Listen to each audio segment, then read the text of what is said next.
ਤੁਸੀਂ ਵੇਖ ਰਹੇ ਹੋ ABP ਸਾਂਝਾ ਜੋਸ਼ ਜਜ਼ਬਾ ਜਨੂਨ।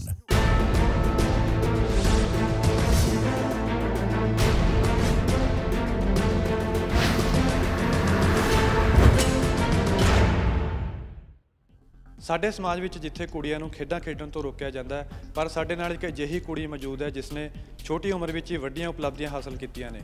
ਵਿਸ਼ਵ ਚੈਂਪੀਅਨਸ਼ਿਪ ਵਿੱਚ ਸ਼ੂਟਿੰਗ ਦੇ ਵਿੱਚ ਉਸਨੇ ਸਿਲਵਰ ਮੈਡਲ ਜਿੱਤਿਆ ਤੇ ਨਾਲ ਹੀ 올림픽 ਵਿੱਚ ਭਾਰਤ ਲਈ ਕੋਟਾ ਹਾਸਲ ਕੀਤਾ। ਸਾਡੇ ਨਾਲ ਨੇ अंजुम मोदगिल, ਜਾਣਾਂਗੇ ਉਹਨਾਂ ਤੋਂ ਉਹਨਾਂ ਦਾ सफ़र किस तरह रहा। अंजुम जी, स्वागत है आपका।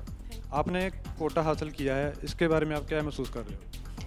मुझे काफ़ी अच्छा लग रहा है कि जो वर्ल्ड चैम्पियनशिप अभी होके हटी है कोरिया में, उसमें मैंने इंडिया के लिए 2020 ओलंपिक्स के लिए कोटा जीता और एक साथ ही में एक वर्ल्ड चैम्पियनशिप का सिल्वर मेडल जीता, जो मेरे लिए काफ़ी बड़ी अचीवमेंट है क्योंकि आज तक मेरा कभी वर्ल्ड चैम्पियनशिप का कोई मेडल नहीं था सीनियर्स में।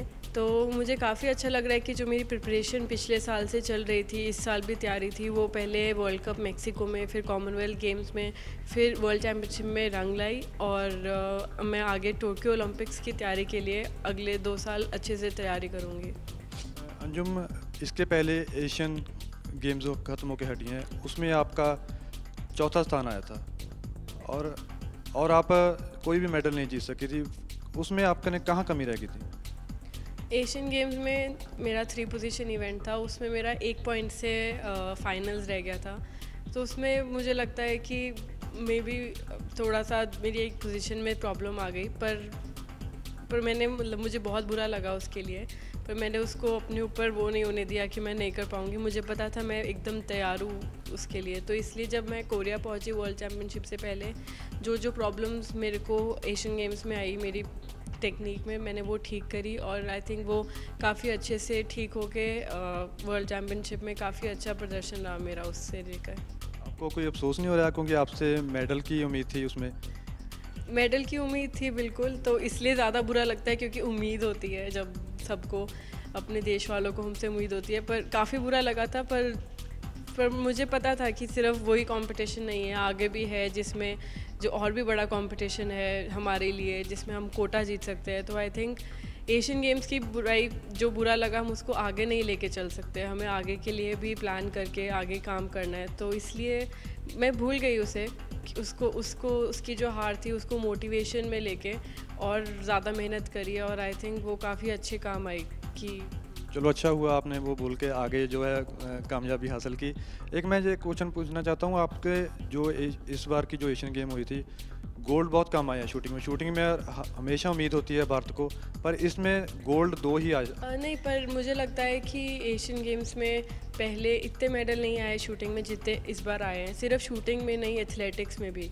तो मुझे लगता है जो इंडिया का जो स्पोर्ट्स का है वो इतना अच्छा इम्प्रूव हो रहा है, सारी गेम्स में एथलीट्स गोल्ड ला रहे हैं और हर शूटर्स भी इस बार काफ़ी गोल्ड लाए और यंग शूटर्स मेडल आ रहे हैं। मुझे लगता है कि इंडिया की स्पोर्ट्स का लेवल बहुत ही अच्छे से इम्प्रूव हो रहा है और सारे बहुत ही अच्छा वर्ल्ड लेवल पे प्रदर्शन कर रहे हैं। पहले मैं आपके बारे में जानना चाहूँगा, आपने शूटिंग कब से शुरू की और कब की? मैंने 2008 में एनसीसी ज्वाइन करी थी स्कूल में। तो उससे पहले मुझे मेरे मम्मा ने शूटिंग रेंज पे लेके गए थे, वो उन्होंने दिखाया मुझे कैसे होता है। तो जब मैंने एनसीसी ज्वाइन करी उसके बाद वहाँ पे मैंने शूटिंग शुरू कर दी, परेड नहीं करके शूटिंग शुरू करी। तो तब मेरे एक कोच थे MS चौहान सर, जो ग्रुप कमांडर थे, तो उन्होंने मुझे शूटिंग में डाला और उनको लगा कि मैं अच्छा कर सकती हूँ। उन्होंने मुझे वेपन्स के बारे में बताया, तो उस वे में 2008 से फिर मैं एनसीसी के थ्रू शूटिंग करती रही। फिर उसके बाद जब एनसीसी ख़त्म हो गई उसके बाद फिर मैंने अपना वेपन ख़रीदा और बस उसके बाद से शूटिंग कर रही हूँ। आपके मदर को पहले पता था शूटिंग क्या होती है जब वो पहले खेलते थे? उन्होंने अपने कॉलेज लेवल में, कॉलेज टाइम पे कॉलेज लेवल पे खेल रखी थी एनसीसी के थ्रू ही, तो इसलिए उन्हें आइडिया था शूटिंग का, इसलिए वो मुझे लेके गए थे रेंज पे दिखाने के लिए कि कैसे होते वेपन्स। वो आगे नहीं जा पाए थे क्योंकि राइफल नहीं होती थी उस टाइम पे इतनी, और नहीं मतलब पहले प्रॉपर रिज़ल्ट नहीं होते थे, पर अभी सब कुछ क्लियर था तो वो चाहते थे कि मैं भी ट्राई करूँ एंड आई थिंक मैं उनका सपना पूरा कर रही हूँ। आपको शौक़ था इसके पहले अभी आप भी शूटिंग करें, या आपके उनसे ही जब वो आपको लेकर गए उसके बाद ही सोचा आपने? जब उन्होंने मुझे शूटिंग रेंज पे लेके गए तो मुझे लगा ये काफ़ी अलग स्पोर्ट है, क्योंकि मुझे उससे पहले बिल्कुल आइडिया नहीं था कि शूटिंग भी कोई गेम होती है। पर जब शूटिंग करनी शुरू करी उसके बाद मेरा इंटरेस्ट इसमें जागा। उससे पहले मुझे उसके बारे में इतना नहीं पता था कि ओलंपिक्स में भी होती है और इतने सारे कंपटीशन होते हैं इसमें। सारा इंटरेस्ट और जितना भी अब मेरे को प्यार है मेरी गेम से, वो सब शूटिंग में आने के बाद ही बढ़ा है। आपको, मुझे पता लगा है आपको पेंटिंग का भी बहुत शौक़ है, और शूटिंग के साथ साथ वो शौक़ आपको कैसे आया?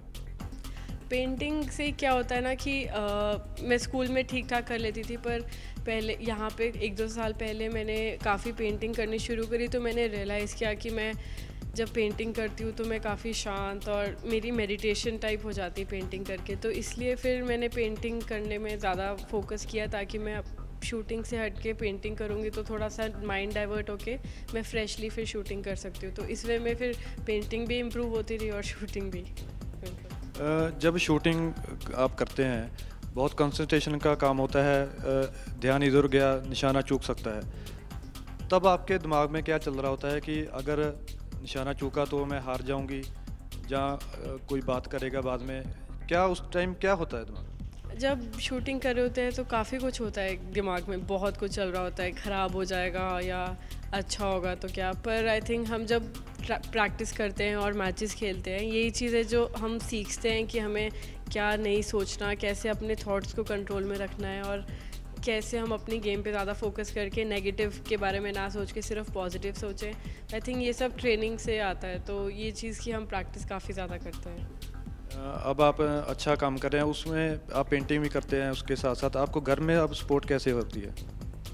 घर वाले पूरी सपोर्ट करते हैं। मैं काफ़ी टाइम बाहर रहती हूँ घर से, तो पहले थोड़ा होता था कि पढ़ाई कैसे होएगी ये सब, पर मार्क्स भी अच्छे आ गए थे 10th में 12th में, और फिर अभी पोस्ट ग्रेजुएशन भी हो गई है मेरी स्पोर्ट्स साइकोलॉजी में। तो मेरा DAV कॉलेज था, वो भी बहुत ज़्यादा सपोर्टिव था। पंजाब यूनिवर्सिटी मेरे लिए स्पेशल एग्ज़ाम्स करते थे। तो आई थिंक यूनिवर्सिटी, कॉलेज और घर वालों, जस्ट बिकॉज क्योंकि मैं अपने शौक़ के लिए कर रही हूँ और इंडिया के लिए खेल रही हूँ, तो सारे सपोर्ट करते हैं। जब आप किसी अच्छी चीज़ को कर रहे हो, सबको जीत के ला रहे हो मेडल और सबको अच्छा लगता है, तो सब सपोर्ट करते हैं।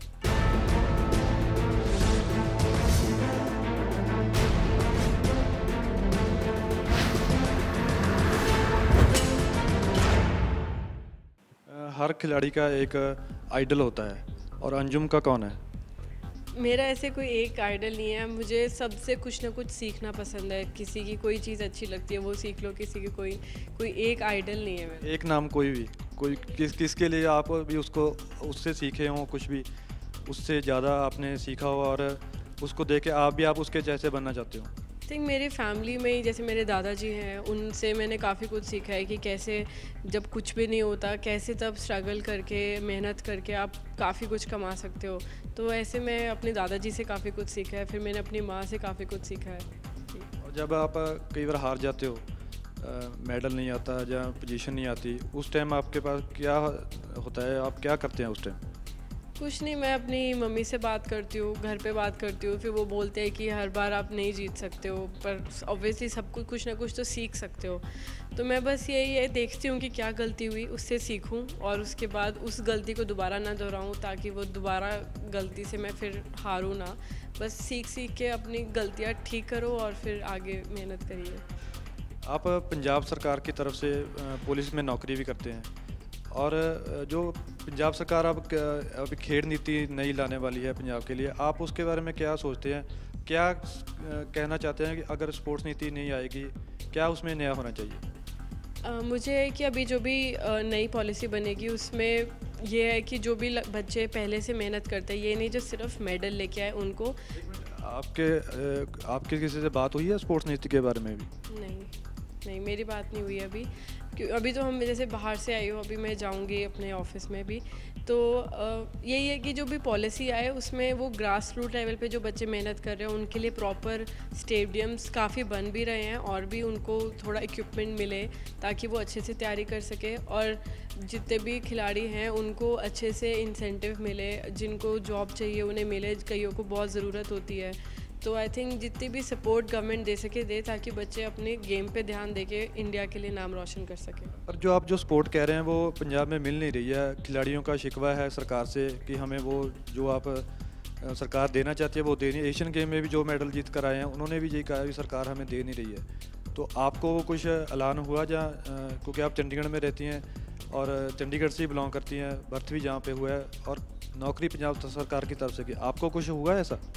अभी तक हमें ऐसा कोई फॉर्मल वो नहीं आया है कि हमें कॉमनवेल्थ के मेडल का अभी कुछ मिलेगा प्राइज़, पर हमें बस मतलब मुझे मैसेज आया था कि अभी थोड़ी दिनों में फंक्शन होने वाला है, तो अभी बस हम वेट कर सकते हैं। अभी कोई ऐसा ऐलान मुझे पढ़ने को नहीं आया। एक आप पंजाब में शूटिंग कम खेली जाती है, बहुत कम ऐसे नाम चेहरे हैं जो आगे तक गए हैं। हिना सिद्धू की बात करें तो वो एक खिलाड़ी हैं जो चमके हैं। आप आगे शूटिंग को ज़्यादा पंजाब में और चंडीगढ़ में कोई ज़्यादा फ़र्क नहीं है, आप इसको ज़्यादा ऊपर जाने के लिए और क्या करेंगे? आई थिंक अभी काफ़ी सारे स्कूल्स हैं जो रेंजेस खोल रहे हैं और काफ़ी लोग हैं जो कोचिंग की ट्रेनिंग ले रहे हैं ताकि वो बच्चों को कोचिंग दे सकें।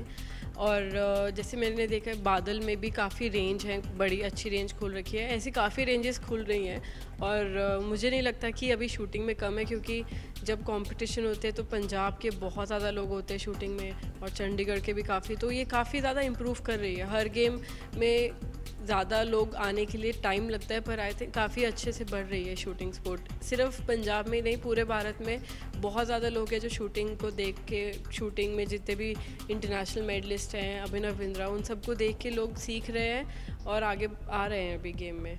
जहाँ हम बात कर रहे हैं, आप जहाँ अक्सर आती जाती रहती हैं, प्रैक्टिस भी करती हैं, जहाँ आप कई बच्चों को सिखाती भी हैं?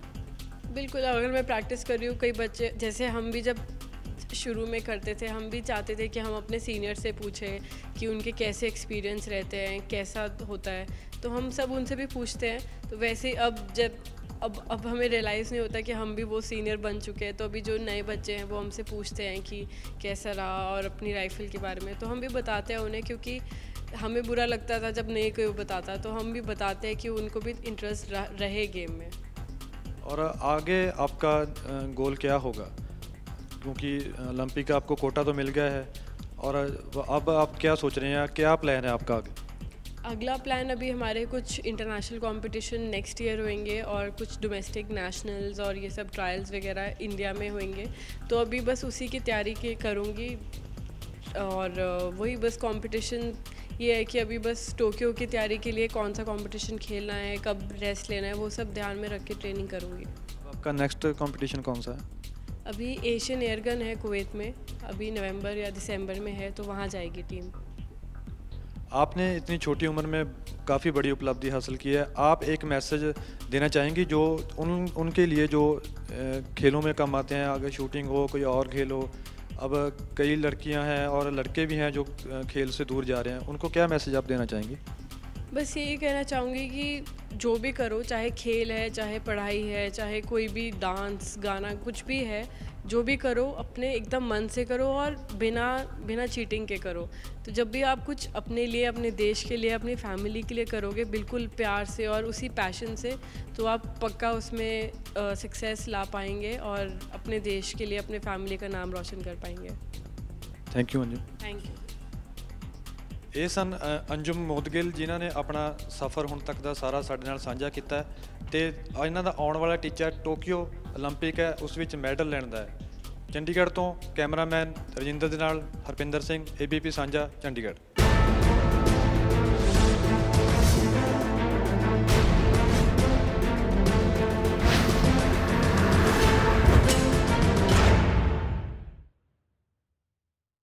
ਤੁਸੀਂ ਵੇਖ ਰਹੇ ਹੋ ABP ਸਾਂਝਾ, ਜੋਸ਼, ਜਜ਼ਬਾ, ਜਨੂਨ।